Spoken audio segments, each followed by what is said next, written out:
Hi, and welcome to my channel, Rowie Kiwi, where today I'm going to be drawing a vampire wizard and also talking about sleep paralysis. This is a little bit of a different style video than I've made before, so we're just testing the waters out. I figured sleep paralysis would be a good topic of discussion because it is spooky season, it is October, and Halloween is my jam. And I also happen to suffer with sleep paralysis, so I figured we could talk about it a little bit and I would share a few of my experiences.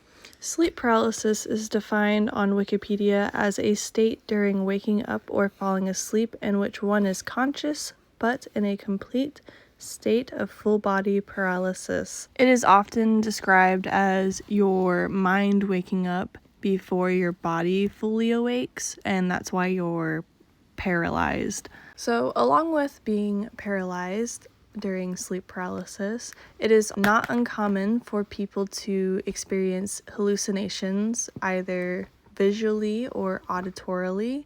So, oftentimes when I have sleep paralysis, I see and hear things that are not really there, and it's usually pretty scary. So why do people get sleep paralysis? There's not really a whole lot of information on it. There's some connections between sleep paralysis and a few disorders like sleep apnea and narcolepsy, neither of which I have. For me personally, I've noticed a strong correlation between sleep paralysis and my levels of stress and anxiety. With all that being said, let's go ahead and jump into a few of the experiences that I find most notable. I'm going to talk about two very vivid experiences that I've had that were on the more scary side, and then I'm going to talk about my more recurrent experience with sleep paralysis. I'm just going to put this in here. I have written a little bit of a script for this part of the video just so I stay on track, because we all know I like to ramble and I am easily distracted.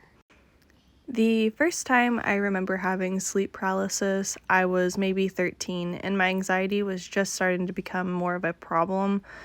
Just general anxiety, mostly related to school and relationships and whatnot, typical teenager stuff.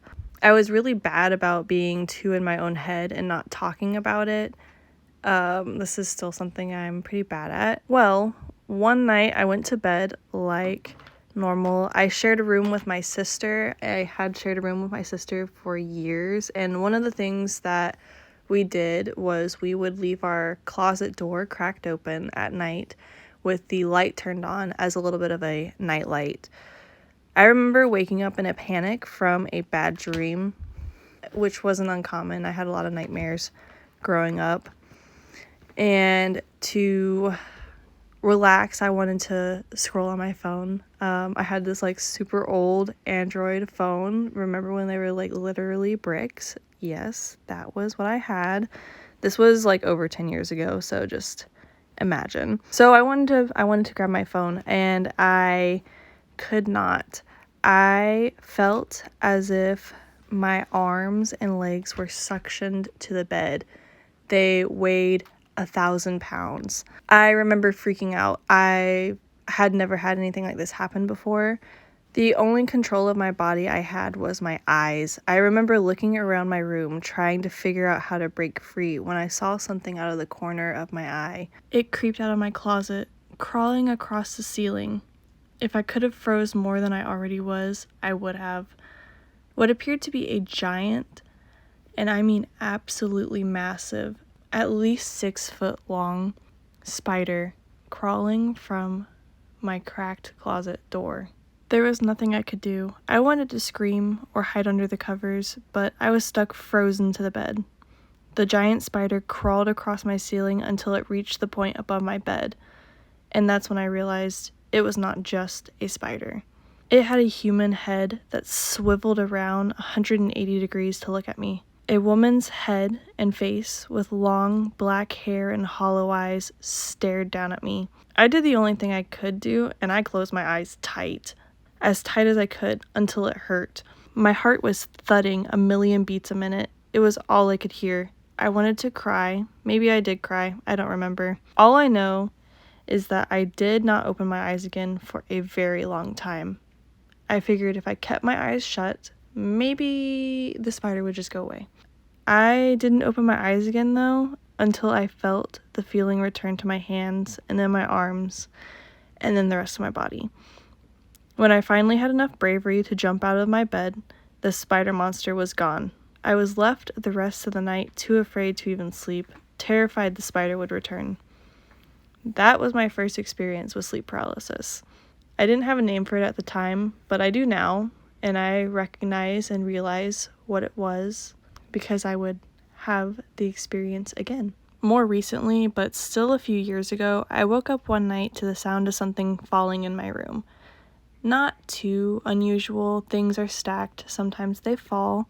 I was used to sleep paralysis by this point, as it was happening common enough. Despite this fact, it is never less scary or shocking when it happens, and in the moment, it always feels so real. It doesn't feel like hallucinations or sleep paralysis. It's like you're half awake and still kind of groggy. Things aren't making sense entirely yet. So again, I was stuck to the bed, only able to shift my eyes around. I see a large, dark figure phase through my bedroom door and approach my bedside. I stare hard, trying to make sense of what I'm seeing, and sometimes if I stare hard enough, the hallucinations will just go away. I see the large dark figure is a plague doctor. That was kind of odd and very terrifying at the same time. He had the bird beak leather mask with the tiny goggle-like lenses, and he spoke to someone. It was weird though, when he speaks, it's like gibberish that I can understand. Whenever there's talking when I have sleep paralysis, it's like that. Like listening to somebody speak another language, but I still understand it as English, even though they aren't speaking actual words. He was speaking to an assistant about amputating my legs, and terror ran through me. I tried to scream, but no sound came out. It felt like I was gagging on my attempts to scream for help, caught in the back of my throat. Maybe that was just the feeling of my heart, though, beating so hard I could hear it in my ears as well. The plague doctor is staring down at me, and he's holding a handsaw and slowly moving closer, leaning down closer and closer. Then he just stops, looks back at my door, stands straight up, and walks away. Gone, just like that. Only there for maybe a minute or two. I can finally wiggle my fingers and then my hands, and slowly the paralysis pulls away and I can move.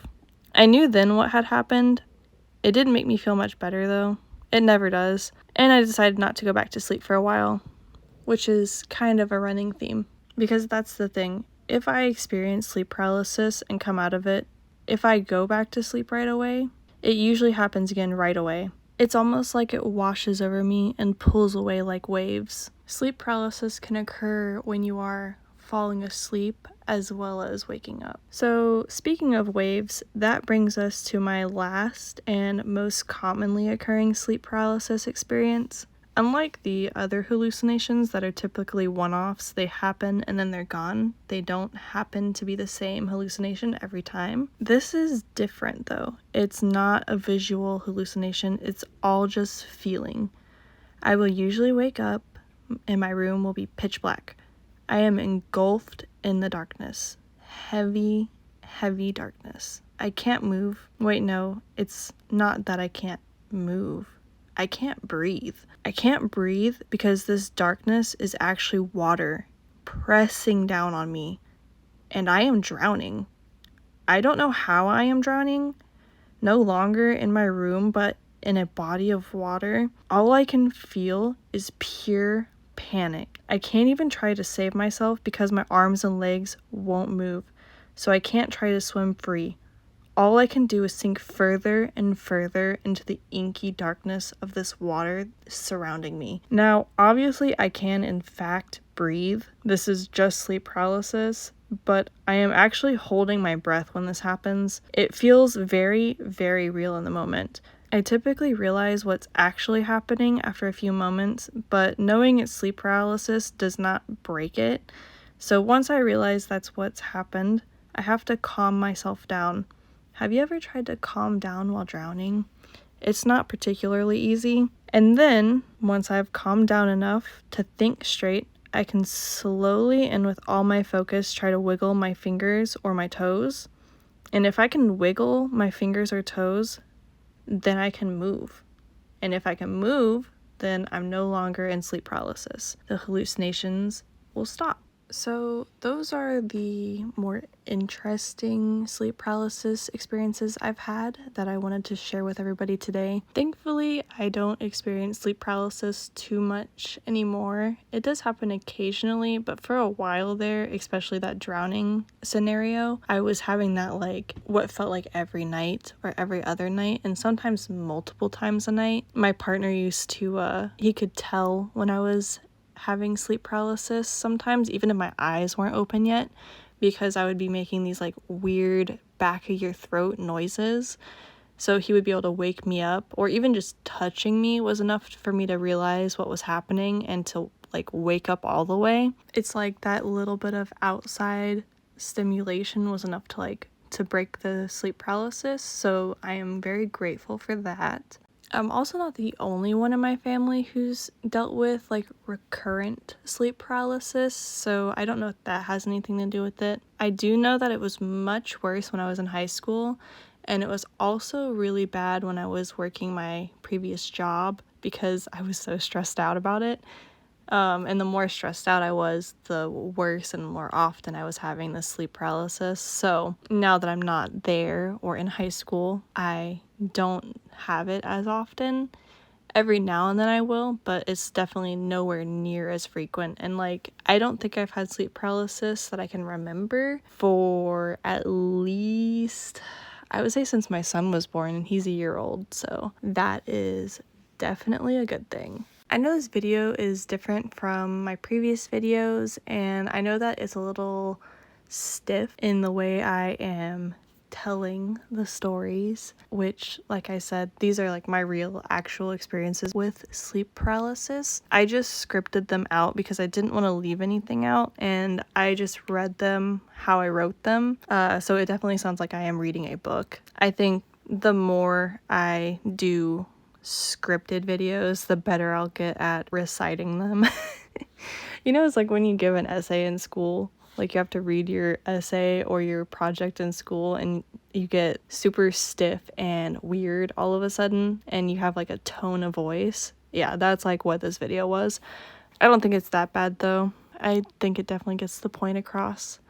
And I hope that if any of you are dealing with sleep paralysis, you are able to work through it and that it stops happening, because I know it can be pretty scary. And if anybody has any experiences they would like to share, like, go ahead. I think it's cool, or not, you know. I also found that like if I talked about sleep paralysis for a while, it was more likely to happen.